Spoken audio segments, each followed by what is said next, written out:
जितने भी सीकेडी के पेशेंट आते हैं कि जब भी किडनी खराब होनी शुरू होती है किसी भी कारण से, किडनी खून कैसे बनाती है और कैसे बनाने में हेल्प करती है, को बनाने वाले हार्मोन की क्षमता, बनाने की क्षमता वो भी कम होने लगी।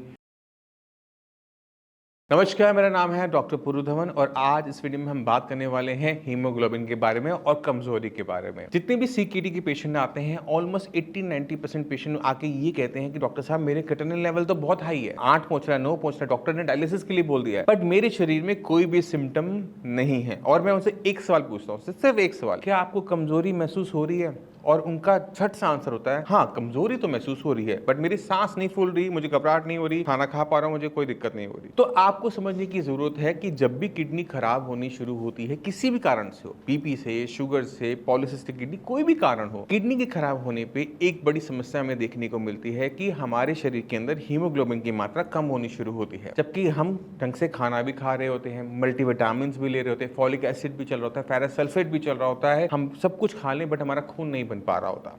तो उसी को आज हम सॉल्व करने की कोशिश करेंगे इस वीडियो में, जिससे कि खून की कमी को पूरा किया जा सके और जो कमजोरी आ रही है उसमें भी थोड़ा सा आराम लाया जा सके। तो सबसे पहले आप समझने की कोशिश करो कि किडनी खून कैसे बनाती है और कैसे बनाने में हेल्प करती है। तो किडनी जो हमारी होती है, हमें सिर्फ पता होता है, हमें पढ़ाया जाता है कि वो खून को साफ करती है, गंदगी को बाहर निकालती है, पानी को मेंटेन करती है, सॉल्ट को मेंटेन करती है, बट इसके अलावा भी किडनी के बहुत सारे फंक्शंस होते हैं, जैसे ब्लड को बनाने वाला एक हार्मोन रिलीज करना जिसका नाम है एरिथ्रोपोइटिन। अब जब किडनी को नुकसान होना शुरू हुआ ना, तो ना सिर्फ क्रिएटिनिन लेवल बढ़ा, यूरिया लेवल बढ़ा, बट किडनी की खून को बनाने वाले हार्मोन की क्षमता, बनाने की क्षमता वो भी कम होने लगी।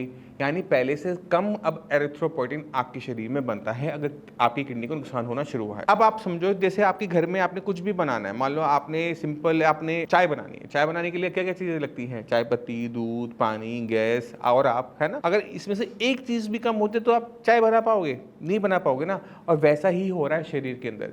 बॉडी के अंदर B12 है, फॉलिक एसिड है, अपना आयरन है, प्रोटीन है, बट एरिथ्रोपोइटिन नहीं है। एरिथ्रोपोइटिन है बट वो कम है। क्यों? क्योंकि किडनी ने कम बनाया। अब जब तक ये सारी चीज़ें आपस में आके मिलती नहीं है, हीमोग्लोबिन बन नहीं पाता। तो एरिथ्रोपोइटिन की कमी की वजह से आपकी बॉडी में अब हीमोग्लोबिन की कमी है, जबकि आप खाना तो पूरा खा रहे हो, आप मल्टीविटामिन भी ले रहे हो, पर वो फिर भी ब्लड नहीं बन पा रहा। तो ऐसे केसेस के अंदर हमें क्या करना पड़ता है कि एरिथ्रोपोइटिन ही बाहर से देना पड़ता है, और ये इकलौता रास्ता होता है ये अपने हीमोग्लोबिन को बढ़ाने का। अगर आप सोचते हो कि अरे खून की कमी तो है, मैं चुकंदर खा लूँगा, मैं अनार खा लूँगा, मैं 2-4 आयरन की सप्लीमेंट ले लूँगा और मेरा खून बनना शुरू हो जाएगा, आप करके देख लो, आपको वैसे रिजल्ट नहीं मिलेंगे जैसे आप चाहते हैं। पॉइंट में कुछ फ़र्क आ सकता है, बट जो आपका हीमोग्लोबिन 6 है, 7 है, वो 10-11 नहीं पहुँचेगा विदाउट एरिथ्रोपोइटिन।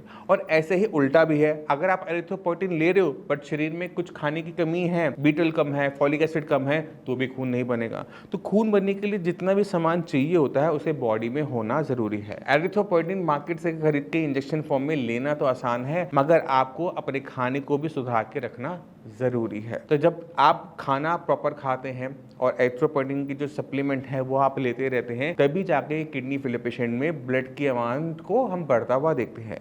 अगर इसमें कोई भी चीज़ मिसिंग रह जाती है तो आपका जो हीमोग्लोबिन है वो नहीं बढ़ पाता, और हीमोग्लोबिन की कमी की वजह से सांस फूलना, घबराहट होना, जी मचलाना और जल्दी थकावट हो जाना, 4 कदम चलने के बाद हमेशा सोते रहने का मन करना, नींद कम आना, ये सारे के सारे सिम्टम हमें किडनी फेलियर के पेशेंट में देखने को मिल जाते हैं। तो अब आप समझ गए होंगे कि एक सीकेडी पेशेंट में, एक किडनी फेलियर पेशेंट में खून की कमी हमें क्यों देखने को मिलती है, किस कारण से मिलती है, इसे कैसे पूरा किया जा सकता है। फिर भी कोई भी डाउट हो, कुछ भी पूछना चाहते हो, डॉक्टर्स अवेलेबल है, मैं अवेलेबल हूँ, उनसे बात कीजिए और अपनी इस समस्या का समाधान कीजिए। इसी के साथ आपसे चलने के आगे चाहूँगा। मिलते हैं अगले वीडियो में, तब तक के लिए नमस्कार।